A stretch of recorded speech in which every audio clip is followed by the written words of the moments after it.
Well, another interesting question that comes up with regards to sine and cosine functions is if you're given a graph, how could we read it and create a function based on the graph that we're given in order to write a function?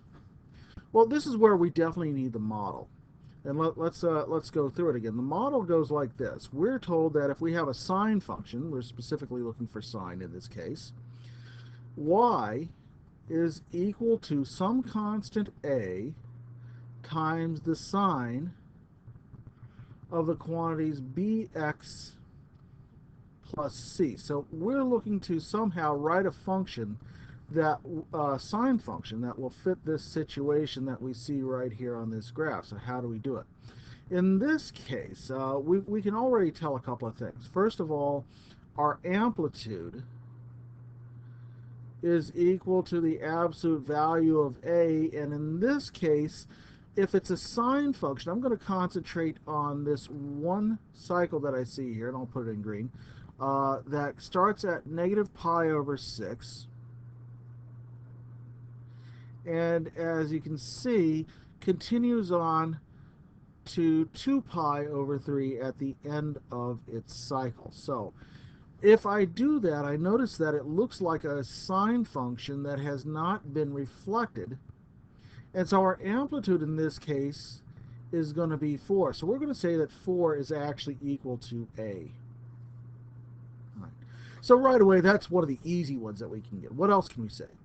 Well, we know that the period of a function is always found by taking 2 pi and dividing it by b.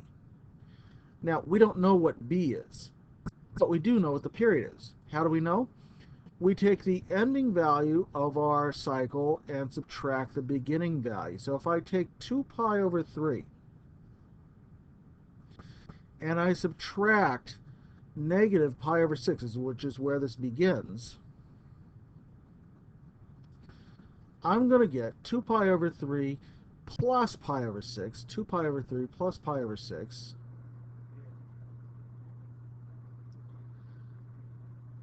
and this is really the same thing as saying 4 pi over 6 right here if we multiply both the numerator and denominator by 2.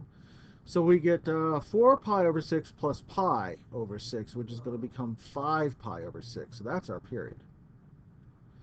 So what does that mean for us? Well, to find b, then we say 2 pi over whatever value is b is equal to 5 pi divided by 6. So our only job here is to solve for b. All right.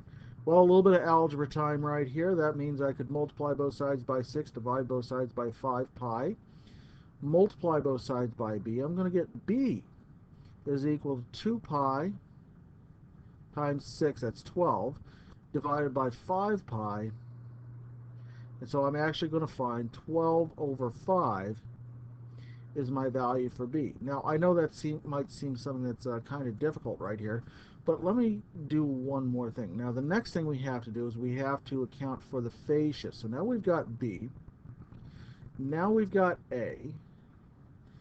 The only thing missing is what about this value c? That represents something with our phase shift. Well, we could do it one of two ways. Number one, when we were originally graphing, we set bx plus c equal to 0. And we solved for x, and that represented our phase shift. So now we could say, well, we've got negative of b, negative c over b. Let's write that the right way here. Negative c over b is equal to x, and that's our phase shift. Well, our phase shift right here is negative pi over 6.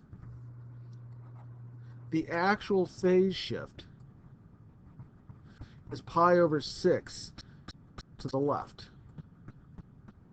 So that's what we would use in place of x.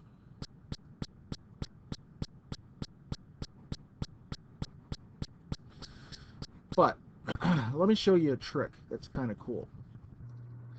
If I factored out b from this quantity up here, I would have y is equal to a times the sine of b times x plus C over B. Right? You can see how that factorization must work. This number, C over B, is in fact the phase shift. And since it's pi over 6 to the left, that means our function right now, if we were to fill in what we needed to, we could say, well, that means y is equal to 4 times the sine of b, which we said is 12 over 5, times the quantity x plus pi over 6, right? If it's a phase shift to the left, we're adding whatever that number is. And now if we multiply through, we get y is equal to 4 sine